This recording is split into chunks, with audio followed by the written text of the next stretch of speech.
30-06 John here, and today what I'm doing is priming some 7mm Remington Magnum brass. I was at the range the other day. I was shooting my 7mm Rem Mag. Next to me was a shooter shooting a 7mm PRC. So we started talking a little bit, and he sort of discounted the 7mm Rem Mag. He talked about how good the 7mm PRC was. So today we're going to talk about that. The differences of the 7 Rem Mag and the 7mm PRC for hunting. And should you buy one? So keep on watching, and I hope you enjoy the video. Just to make it clear, I don't have a 7mm PRC.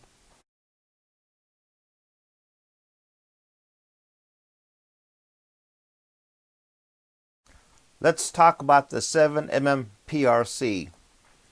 This is a new cartridge, was introduced beginning of 2023.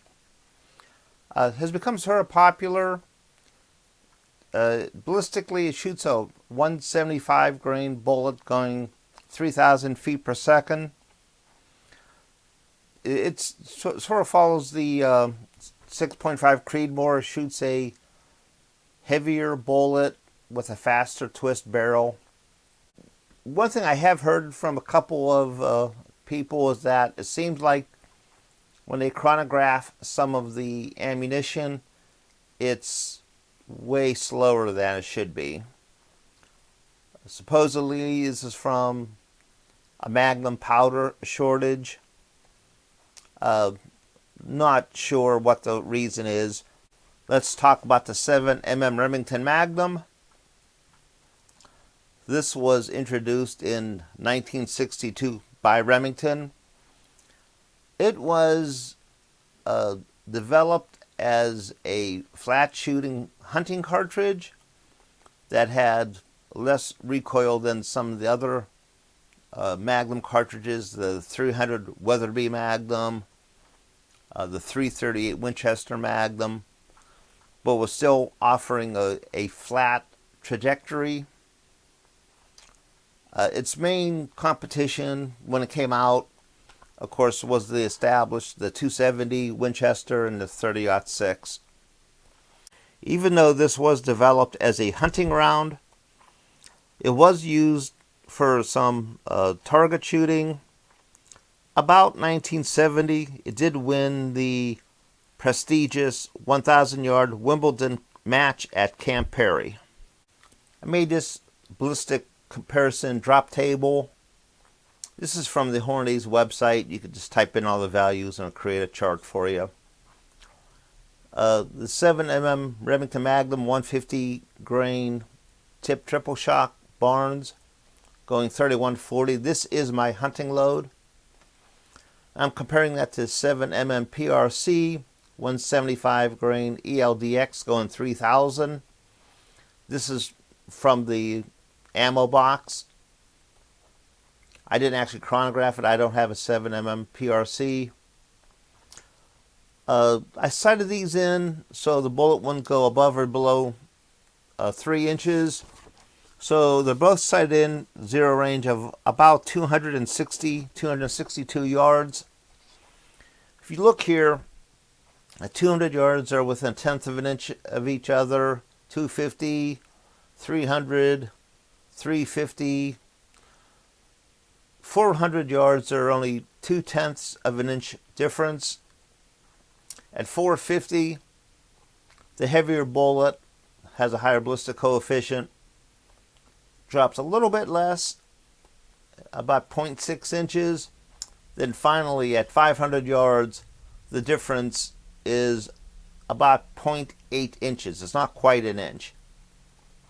So out to 500 yards, they're pretty hanging close to each other there. And for hunting, there's a lot of hunting that takes place in 500 yards or less. Here's an example of some of my targets from my 7mm Rem Mag. I was just shooting it the other day, 3 shots. They're all touching right there. This was my fouling shot. Here's a target that I shot about 2 years ago. I was shooting at 325 yards. This group right here, let me zoom in. This is a 5-shot, 2¼ inch group with my hand loads that I shot. This is 325 yards. So 7mm Remington Magnum can be very accurate. This is a little comparison I did between the 2 cartridges. A track record, 7mm Rem Mag's been around since 1962. 7mm PRC's been around maybe a year and a half, not quite 2 years. So the track record goes to 7mm Rem Mag. Hunting accuracy, they're both the same. Long range accuracy greater than about 600 yards goes to 7mm PRC because it could shoot heavier bullets with a higher ballistic coefficient. Recoil, the Rem Mag is going to have slightly less than the PRC. The factory ammo, the cost and availability. Of course, the 7mm Rem Mag is going to be slightly less expensive, and you're going to have a lot more options than the 7mm PRC. Hand loading, there's actually plenty of 7mm PRC brass available, so they're both about the same. If someone wants to get a 7mm PRC, go for it. I don't have any problem exactly with the cartridge, but it very much duplicates a 7mm Rem Mag, except that it's tweaked to shoot slightly heavier bullets, so it's better at long range. But for hunting, they're pretty much the same.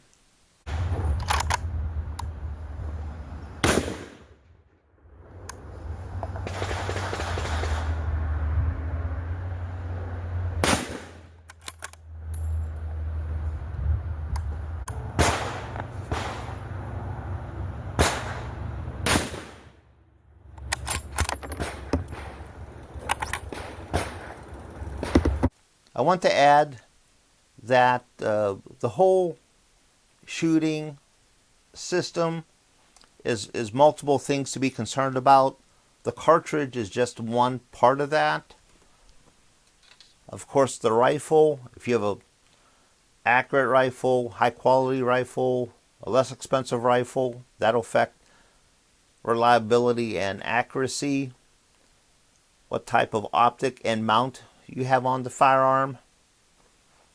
If you have a low-grade optic, you have a loose mount, that will affect accuracy and reliability. The cartridge, but also what exact specific ammunition. Is a lighter bullet, heavier bullet? Is it made for hunting? Is it made for match use?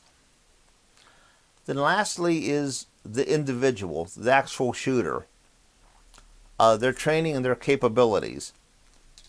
I see down at the range a lot of people buying expensive guns and ammunition, and they shoot from the bench okay, but at field type shooting, some shoot prone, but they don't shoot kneeling, they don't shoot standing.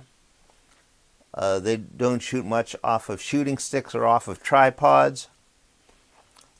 For hunting use, all that has to be practiced. Well, that's all that I have for today, everyone. Hey, thanks for watching. Everyone, stay safe and take care.